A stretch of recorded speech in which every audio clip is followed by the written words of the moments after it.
Hello students, welcome to our channel. நாம் இன்றைக்கி இந்த பதிவில் 7th standard half yearly questions science question தான் நம்ம பார்க்க போகிறோம். இந்த கொஷின்ஸ் நீங்கள் பார்க்காம எக்ஸாமுக்கு போயிடாதீங்க. வீடியோ ஸ்கிப் பண்ணாமல் ஃபுல்லாக பாருங்கள். எந்தெந்த கொஷின்ஸ் நீங்கள் எப்படி அப்ரோச் பண்ணுறதை நான் உங்களுக்கு விளக்கமாக சொல்கிறேன்.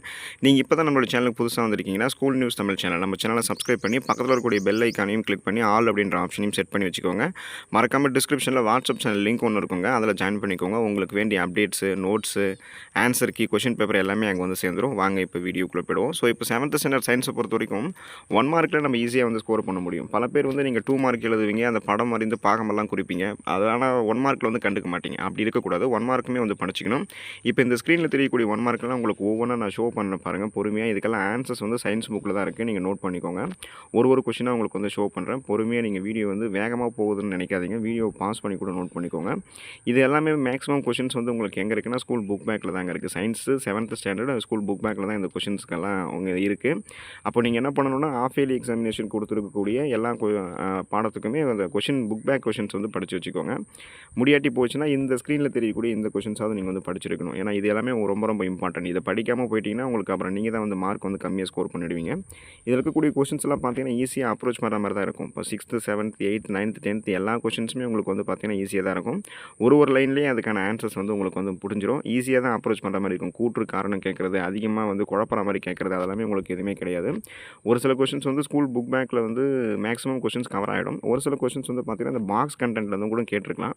ஸோ எது வந்து பாக்ஸ் கண்டென்ட்டில் இருக்குது அப்படின்றதும் அல்லது எது வந்து புக் பேக்லேருந்து கேட்டிருக்காங்கன்றதும் உங்களுக்கு கொஷின் பார்க்கும்போதே புரியும். அதனால் நல்லா படிச்சுக்கோங்க. அந்த 1 மார்க் 10 1 மார்க்கும்.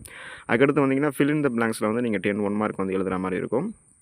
ஸோ அதனால் பார்த்தீங்கன்னா அங்கேயுமே நீங்கள் வந்து 1 மார்க்குக்கு வந்து இம்பார்ட்டன்ட் கொடுத்து படிச்சுக்கோங்க. இந்த ஸ்க்ரீனில் தெரியக்கூடிய எல்லா ஃபில் இன் த பிளாங்க்ஸும் உங்களுக்கு தெரியுதா பார்த்துக்கோங்க. தெரியலனா ஒன்றும் பிரச்சனை இல்லை. இதுக்கப்புறம் நீங்கள் படிச்சிக்கலாம். நோட் பண்ணி ஆன்சர் குறித்து படிச்சுக்கோங்க. 11வது கொஷின்லேருந்து 20வது கொஷின் வரைக்கும் இருக்கும். அந்த 19 20 நான் உங்களுக்கு ஷோ பண்ணுறேன். அதுக்கு முன்னாடி 11 12 13 14 15 16வது 17 18வது கொஷின் வரைக்கும் பார்த்துக்கோங்க. ஒவ்வொன்றுமே ஈஸியாக தான் ஒரே லைன்லேயே சிங்கிள் லைன்லேயே வந்து நீங்கள் அந்த கேள்வி உங்களுக்கு கேட்டிருப்பாங்க. நீங்கள் அதுக்கு ஆன்சர் எழுதுகிற மாதிரி இருக்கும்.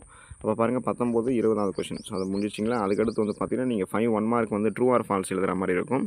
அதில் உங்களுக்கு ஸ்டேட்மெண்ட் கொடுத்துருப்பாங்க. அது சரியாக தப்பான்னு மட்டும் நீங்கள் படித்து பார்த்துட்டு எழுதினாலே போதும். அது ஃபால்ஸாக இருந்ததுன்னா கரெக்ட் ஆன்சர் என்னன்றதை வந்து நீங்கள் எழுதணும். ட்ரூ அப்படின்றது மட்டும் நீங்கள் அந்த ஒரு கொஷின் ஃபால்ஸாக இருந்தால் அது ஏன் ஃபால்ஸாக இருக்குது, அப்போ அதுக்கு ட்ரூவான ஆன்சர்னா அதுக்கு ட்ரூவான ஆன்சர் மட்டும் நீங்கள் ரீரைட் பண்ணால் போதும். மற்றபடி அதுக்கு உங்களுக்கு மார்க் கொடுத்துருவாங்க. ஸோ 21 22 23 24 25 இந்த 5 கொஷின் பார்த்துக்கோங்க. இதுதான் வந்து ட்ரூ ஆர் ஃபால்ஸு. அதிலலாம் பார்த்தீங்கன்னா ஈஸியாக தான் உங்களுக்கு வந்து கொஷின்ஸ் இருக்கும். எல்லாமே சிங்கிள் லைனில் தான் இருக்கும். அது 23 கொஷின் மட்டும் கொஞ்சம் பெருசாக இருக்க மாதிரி இருக்கும். ஆனால் நீங்கள் படித்து புரிஞ்சுக்கிட்டிங்கன்னா அதை நீங்கள் போட்டுடலாம். அது முடிஞ்சதுக்கப்புறம் நீங்கள் ஷார்ட் ஆன்சர் எழுத போகிறீங்க. 10 2 மார்க் வந்து நீங்கள் எழுத போகிறீங்க. அதுலேயுமே உங்களுக்கு வந்து பார்த்திங்கன்னா நிறைய கொஷின்ஸ் வந்து சாய்ஸஸ் இருக்கும். நீங்கள் ஈஸியாக இருக்கக்கூடிய கொஷின்ஸ் வந்து படிச்சுட்டு போயிடாதீங்க. எல்லா கொஷினுமே படிச்சுக்கோங்க. ஸ்க்ரீனில் தெரியக்கூடிய ஒவ்வொரு கொஷினுமே இம்பார்ட்டன்ட் தான். ஸோ இதில் இருக்கக்கூடிய எல்லா கொஷின்ஸுமே நீங்கள் படிச்சுட்டு போயிட்டீங்கன்னா எழுதும் போது உங்களுக்கு எந்த கொஷின்ஸ் ஞாபகம் இருக்கோ அதை எழுதிக்கலாம். அதனால் ஒவ்வொரு கொஷினுமே படிங்க. ஒவ்வொன்றா நான் உங்களுக்கு வந்து ஷோ பண்ணுறேன் பாருங்கள். இதில் கூட கொஷின்ஸ்லாம் எப்படி இருக்குன்னா இந்த மாதிரி அனாலஜி மாதிரி கேட்குறது, கூற்று காரணம் கேட்குறது, கோடிட்ட இடங்களில் வந்து கேட்குறது, இந்த மாதிரி தான் உங்களுக்கு வந்து கேட்பாங்க. அப்புறம் மேட்ச் த ஃபாலோவிங் கூட கேட்குறதுக்கு சான்சஸ் இருக்குங்க. ஸோ கீழே கொடுத்துருக்காங்க பாருங்க 36வது கொஷின். அதையுமே நீங்கள் பார்த்துக்கோங்க. சில கொஷின்ஸ்லாம் வந்து ரொம்ப ரொம்ப ஈஸியாக ஒரே லைன்லேயே இருக்கும். State 2 examples of periodic changes, அந்த 30வது கொஷின் பாருங்கள். அதேபோல் 31வது டிஸ்டிங்க்யூஷ் ஃபிசிக்கல் அண்ட் கெமிக்கல் சேஞ்சஸ், இந்த மாதிரி ஈஸியாக தான் உங்களுக்கு வந்து கொஷின்ஸ்லாம் கேட்பாங்க. கஷ்டமாலாம் கேட்க மாட்டாங்க.